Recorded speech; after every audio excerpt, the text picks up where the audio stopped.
J'ai un avis médical signifiant que je ne dois pas jeûner, mais j'estime être en mesure de jeûner. Que dois-je faire?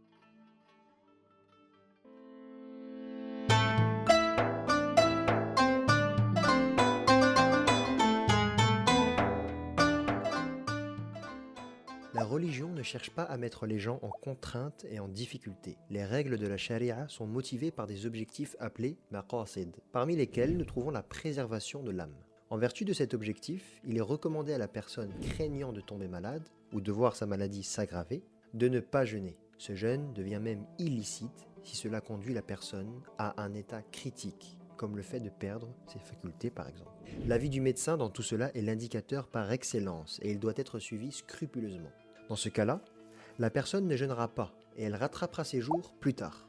Ceci est également le cas pour la personne qui jeûne mais n'arrive pas à terminer sa journée en raison d'une soif ou d'une faim extrême.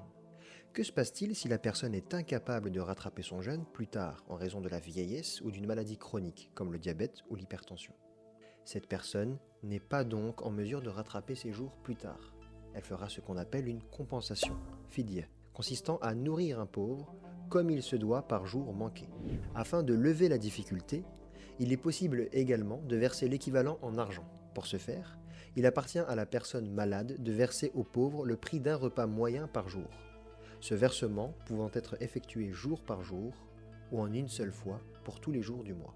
Enfin, il importe de signaler que cette compensation n'a pas un caractère obligatoire et la personne n'ayant pas les moyens en est totalement exonérée. Et vous, avez-vous déjà été dans cette situation? Dites-nous en commentaire si c'est le cas.